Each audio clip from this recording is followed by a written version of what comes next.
Another really interesting thing that happened at the Supreme Court, and I would say troubling, put this up on the screen. So this was a unanimous decision.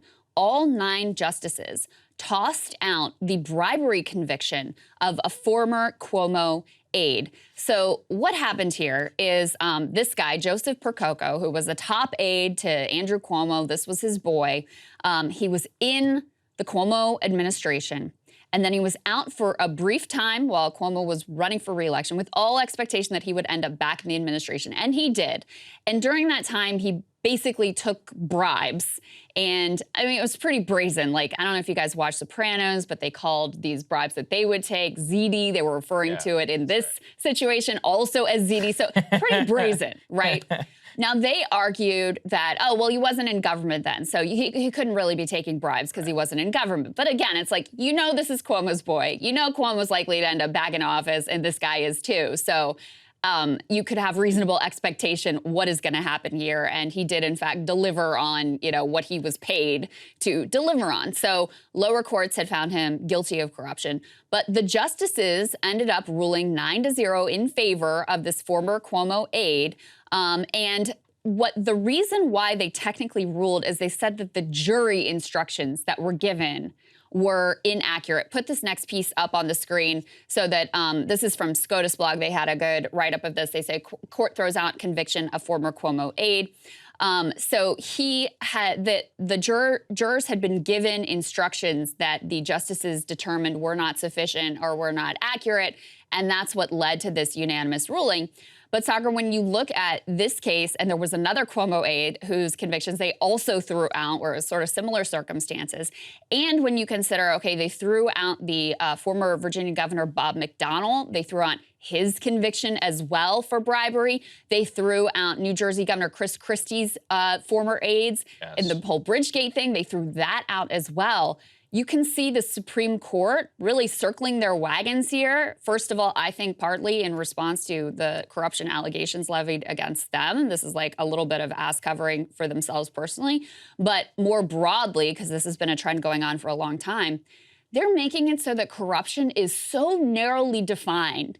You have to literally be like taking a bag of cash that says for political corruption and, you know, get caught on tape saying, I am taking this money as a bribe because I am corrupt, for them to even count this as public corruption at a time when trust in institutions exactly from this type of crap is at all-time lows. What's crazy to me is that the quid pro quo is not in dispute at all. They paid him $35,000 to expedite a job without union agreement. He made the call and the job was expedited, so the quid pro quo is done. He was, however, at the time, managing the re-election campaign in 2014. So apparently that makes it okay. And I think that the clear response here is if they have decided to interpret the law this way, then we just got to change the law. Yeah. I mean, there's no other way around it. I mean, we have to make it so that quid pro quos of any time of any kind involving government services, regardless of whether you are in government or not, if you're using your influence to do so, we have to demand and expand it so that you can be convicted of corruption. Now, here's the problem, though.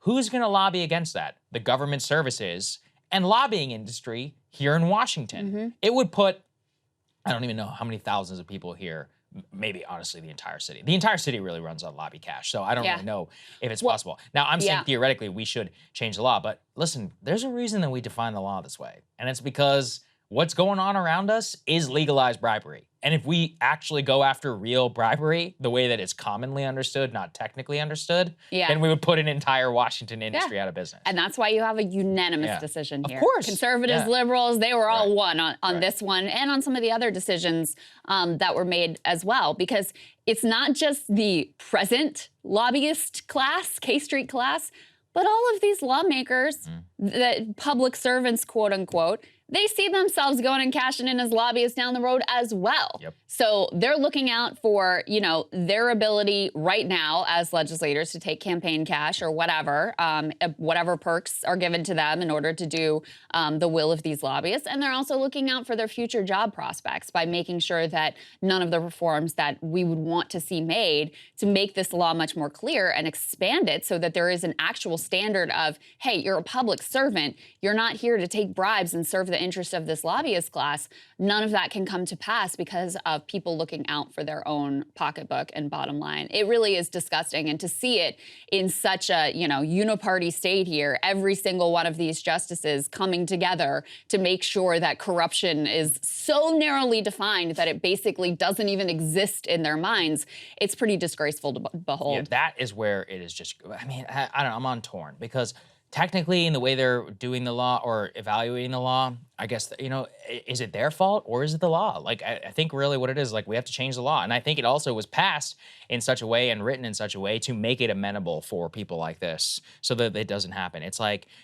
their job is to simply analyze it within the bounds of, like, what's on the book. So that just means Congress has to do its job and pass law. Now, I'm not an idiot. I know that that won't change. But New York state law could apply here. Like, you could definitely apply a bribery conviction. You can change things on a state-by-state level in terms of what is technically possible. Once again, I just think that the only reason it doesn't change is that so many things are already legalized bribery that they don't want to put them out of business. Yes. Yeah, and that would be the And big there's meta just problem. like bipartisan shame in this all around.